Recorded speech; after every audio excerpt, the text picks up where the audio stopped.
శ్రావణ శుక్రవారం మహిళలందరికీ ఒక ప్రత్యేకమైన రోజు. శ్రావణ శుక్రవారం అంటే నూతనం. అలాగే ఈరోజు నిన్న స్వాతంత్ర దినోత్సవం రోజు అక్కడ మా బసవతారక ఎండోమెట్రిక్ క్యాన్సర్ హాస్పిటల్ ఏదైతే అమ్మగారి పేరుతో ఉందో అండ్ రీసెర్చ్ ఇన్స్టిట్యూట్ హైదరాబాద్లో మేము అక్కడ జెండా ఎగురవేయడం జరిగింది.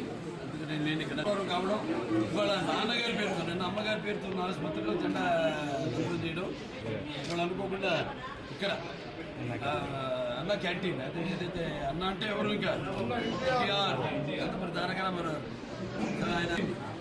ఆయన ప్రారంభించడం జరిగింది. అక్షయ పాత్ర వారు ముందుకు వచ్చారు, వాళ్ళతో టైఅప్ అయ్యి ఈ యొక్క అన్న క్యాంటీన్ ప్రారంభించడం 5 రూపాయలకి టిఫిన్ కానివ్వండి, మధ్యాహ్నం లేకపోతే రాత్రి భోజనాలు కానివ్వండి. అలాగే ఇప్పుడు నిన్న గుడివాడలో ఆయన ప్రారంభించడం జరిగింది ఒక అన్న క్యాంటీన్.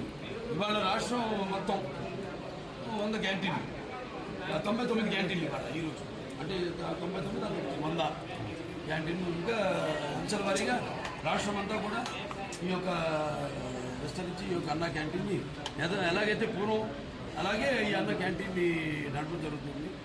ముఖ్యంగా ఈ యొక్క రోజువారీ కూలీ నాది తీసుకునేవాళ్ళు, అంటే ఆర్థికంగా దాని దిగువ రేఖ ఉన్నవాళ్ళు కష్టపడి రెక్కాడితే కానీ డొక్కాడని వాళ్ళకి మరి ఈనాడు ఎంతో పుష్టికరమైన ఆహారం. మీకు తెలుసు అక్షయపాత్ర వాళ్ళు అంటే మా క్యాన్సర్ హాస్పిటల్ కూడా వాళ్ళు చేస్తుంటారు. సో వాళ్ళ అంత నాణ్యంగా ఉంటుందో వాళ్ళ అలాగే ఎంత పౌష్టిక ఆహారం. 2 నీరు, అదే ఆహారం అన్న క్యాంటీన్లు నీరు. మరి ఈనాడు హెచ్ఎన్ఎస్ఎస్ ద్వారా వెల్లపల్లి ద్వారా మనం నీళ్ళు అందించడం జరిగింది. అన్ని చెరువులు కూడా డైరెక్ట్గా హిందూపురం పట్టడానికి ఈ యొక్క దారిని సమస్యలు తీర్చాము. అలాగే ఇంక ముందు ఇంక ఉన్న పనులు ఉన్నాయి. మీరు చేసుకున్న అదృష్టం మళ్ళీ మీరు తిరిగి తెలుగుదేశాన్ని పార్టీని అధికారంలో తీసుకురావడం. సో ఇవాళ అన్ని పనులు చంద్రబాబు నాయుడు గారికి మన హిందూపురం అంటే ఒక ప్రత్యేకమైన అభిమానం. వెంటనే ఆసుపత్రి కూడా డెవలప్ చేయాల్సింది ఉంది. కలెక్టర్ గారి చైర్మన్ దానికి మొత్తం నేను వైస్ చైర్మన్, మిగతా మెంబర్స్ ఉంటారు. వాళ్ళందరికీ కూడా చర్చించి మేము కావాల్సినవన్నీ కూడా మేము లిస్ట్ తీసుకోవడం జరిగింది. ఏం పరికరాలు కావాలి, ఏమున్నాయి, ఏవి తగినంత సిబ్బంది లేకుండా ఎందుకు అవి పనికిరాకుండా ఎందుకు పనికిరాకుండా పోయినాయి, వాడకుండా పోయినాయి, అవన్నీ కూడా చర్చించడం జరిగింది. అవన్నీ కూడా త్వరగతిన అన్నీ కూడా భర్తీ చేసి పూర్వ వైభవం మన ఆసుపత్రికి కూడా తీసుకొస్తాం. సో కలెక్టర్ గారికి ఈ సభాముఖంగా నా ధన్యవాదాలు తెలియజేసుకుంటున్నాను. అడ్వాంటేజ్ ఉంది అక్కడ మనకి ఎయిర్పోర్ట్, బెంగళూరు ఎయిర్పోర్ట్ ఉంది.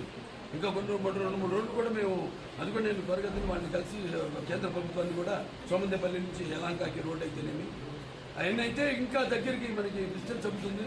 తుమ్ముకుంట మీదకి వెళ్తుంది. ఏదైతే నాన్నగారు అప్పుడు భాషాపక వాడని ప్రారంభించారు.